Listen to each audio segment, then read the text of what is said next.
तीन ऐसी रीज़न जिसकी वजह से आपको MDM फ़ोन आईफोन बिल्कुल भी नहीं लेना चाहिए। तो आज की वीडियो में मैं जिस बारे में आपको गाइड करने जा रहा हूँ और एक एक चीज़ मैं आपको बताने जा रहा हूँ वो ये है कि MDM फ़ोन्स के क्या इश्यूज़ होते हैं, किस वजह से ये स्मार्टफोन आपको नहीं लेना चाहिए। ये स्मार्टफोन पाकिस्तानी मार्केट में आपको बहुत ज़्यादा सस्ते तो देखने को मिल जाते हैं, मतलब JB और जो फैक्ट्री आईफोन्स हैं उनके मुकाबले में अगर आप इन MDM स्मार्टफोन की प्राइस की बात करें तो ये बहुत ही बिल्कुल आपको आधी कीमत में देखने को मिल जाते हैं। लेकिन इनके तीन ऐसे मेन रीज़न है जो आज की वीडियो में मैं आपको डिटेल में एक एक चीज़ बताऊंगा जिस वजह से आपने ये स्मार्टफोन भूल कर भी नहीं लेने। तो सबसे पहले जो आपको मैं बात बताता हूँ MDM फोन का जो सबसे मेन मेजर इशू है वो कुछ लोगों का कंसर्न होता है, कुछ लोगों का कंसर्न नहीं होता। अगेन इस पर मैं वीडियो एक ऑलरेडी बना भी चुका हूँ, लेकिन फिर भी आपको मैं अगेन आपको ये आज की वीडियो में बताना चाहता हूँ कि ये आपके लिए कितना ज़्यादा इंपॉर्टेंट है। सबसे जो पहली चीज़ है जिसकी वजह से आपको MDM स्मार्टफोन नहीं लेना चाहिए वो है आपका डाटा रिस्क। MDM स्मार्टफोन आपको मैं समझाता हूँ कि होता क्या है। ये बेसिकली जिस तरह काफ़ी ऑर्गेनाइजेशंस काम कर रही होती हैं, जिस तरह पाकिस्तान में जैज़ है, यूफोन है, या कोई भी आप एक एयरटेल की कंपनी ले रहे हैं या कोई भी एक प्राइवेट फर्म है,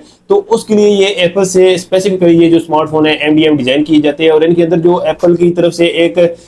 iOS को इस तरह इंटीग्रेट किए जाते हैं कि वो जो चीज़ें हैं वो सिर्फ वो जो उसका एक ऑनर होता है, जो उस फर्म का जो एक आप कह रहे हैं जो एक टीम होती है, डाटा सेंटर IT टीम होती है, उसके पास उस स्मार्टफोन की एक एक चीज़ की एक्सेस होती है। किस चीज़ की एक्सेस होती है? डाटा की एक्सेस होती है, लोकेशन की एक्सेस होती है, किधर किधर वो स्मार्टफोन यूज हुआ है, किधर किधर उस स्मार्टफोन के साथ क्या पिक्चर क्लिक की गई है, ईच एंड एवरी डिटेल जो होती है वो उनके सर्वर पे अपलोड हो रही होती है और उनके पास होती है, और वो किसी भी टाइम उस स्मार्टफोन को टर्न ऑन कर सकते हैं, टर्न ऑफ कर सकते हैं, उसको ब्लॉक कर सकते हैं। तो ये मेन जो चीज़ें हैं। और फिर ये जो स्मार्टफोन जब पुराने हो जाते हैं जैसे iPhone 13, 14, 15, तो वो जो कंपनीज है वो स्मार्टफोन ये ज़ाया होने से बेहतर है सस्ता मतलब मार्केट में निकाल देती हैं और फिर ये पाकिस्तानी मार्केट में और इंडियंस और इधर इन मार्केट में आपको देखने को मिल जाते हैं।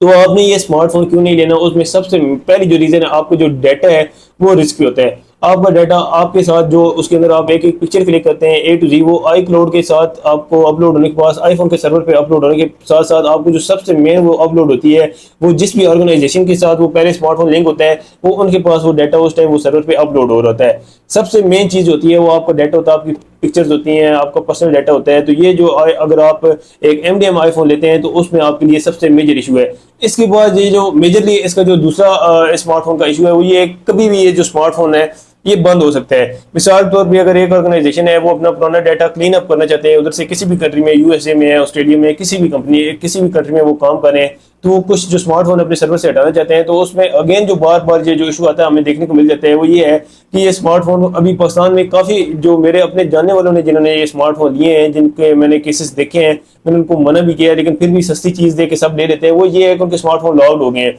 अभी वो स्मार्टफोन ना आ रहा है ना ऑन हो रहा है, ना अब मतलब ऑन तो हो रहा है लेकिन वो आगे किसी काम का नहीं है। जिस तरह एक iCloud लॉक स्मार्टफोन होता है इसी तरह ये भी स्मार्टफोन उनके लॉक्ड हुए हैं। और इसमें जो सबसे मेन जो चीज़ है जो एक आपको तीसरा एक जो सबसे मेन इशू है, तीसरे जो आपको मैं बताना चाह रहा हूँ वो ये है कि ये स्मार्टफोन उसके बाद आपको इसको ना रीसेट कर सकते हैं ना इस स्मार्टफोन को आप अपडेट कर सकते हैं। तो मिसाल तौर पे अगर आप iOS 26.2 पे या 26.4 अभी आया हुआ है, 26.5 भी आ गया है, आप उस पे स्मार्टफोन को रन कर रहे हैं तो ये आपका लास्ट है। मिसाल तौर पे अगर वो iOS 18 पे भी अपडेटेड है तो उसके बाद आप उसको iOS 26 में मूव नहीं कर सकते। सबसे मेन इशू ये आपको देखने को मिल जाता है जो इस स्मार्टफोन के अंदर आपको MDM के अंदर देखने को मिल जाता है। अगेन स्मार्टफोन को आप रीसेट नहीं कर सकते, आप रीसेट करेंगे स्मार्टफोन आपका लॉक हो जाएगा। इसके अलावा सबसे मेन जो स्मार्टफोन में इशू आता है वो ये है कि इनके जो पार्ट्स हैं वो मेनली जो इनके पार्ट्स है जब ये आते जाते हैं बाहर से इनकी क्लोन आती है तो उन पार्ट्स को इनके जो ओरिजिनल पार्ट्स हैं उनको, क्योंकि ये किसी काम का तो होता नहीं है, मिसाल तौर पे अगर अच्छा पैनल आपको 50-60 हज़ार का आईफोन का जो है वो हटा के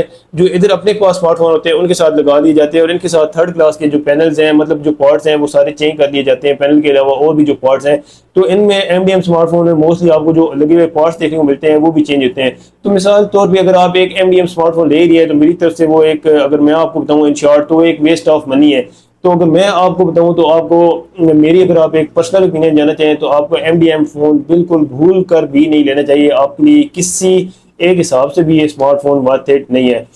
ये थी आज की वीडियो, आई होप आपको समझ आ गई होगी। इसके अलावा भी अगर आपका कोई MDM से रिलेटेड क्वेश्चन है या कोई भी और चीज़ है, किसी आप आईफोन के बारे में जानना चाहते हैं, आपको किसी गूगल पिक्सल के स्मार्टफोन के बारे में जानना है या किसी भी स्मार्टफोन के बारे में आपको जानना है, कोई आपको क्वेश्चन है, क्यूरी है, आप नीचे कमेंट कर सकते हैं। मैं आपको उस स्मार्टफोन के बारे में या आपको जो भी इशू है इंशाल्लाह उसके बारे में आपको मैं डिटेल में गाइड कर दूंगा।